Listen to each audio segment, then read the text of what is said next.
Hi, folks. So this week we're looking at a story about 10 bridesmaids. Jesus tells this story that 10 bridesmaids are waiting for a groom to arrive at the wedding. The groom is late. They end up falling asleep because he's so late.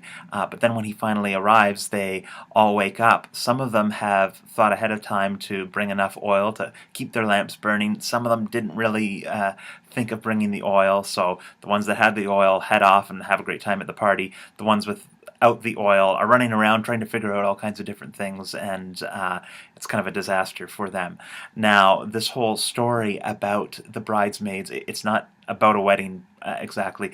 Jesus is telling all kinds of stories at this point in the Gospel of Matthew, where we find this story, to help out people who probably were wondering, well, why aren't things, if Jesus has been in our lives and we've entered into this relationship with God and this new relationship of love with other people, why aren't things perfect? Why isn't everything sunny all of the time? And why do we still deal with hard parts of living this life in the world? And the thing is, Jesus' arrival in the world doesn't mean that, well, it's a magic wand and everything is going to be fine. We need to recognize that while we enter into a new relationship with God, and that relationship of faith opens up a new way of being, God's dream for the world of perfect love hasn't completely arrived. Hadn't completely arrived then, and hasn't completely arrived now. And we don't know exactly what that future looks like. But while we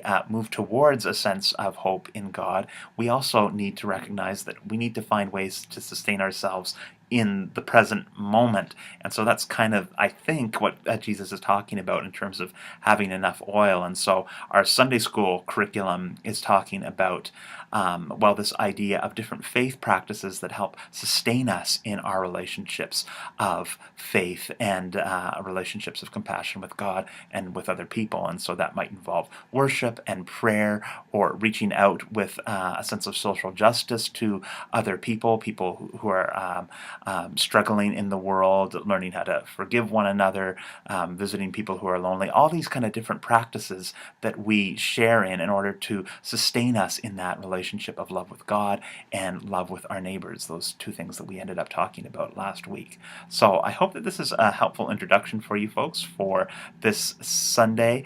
Blessings in your teachings on this Sunday, and we'll look forward to seeing you soon.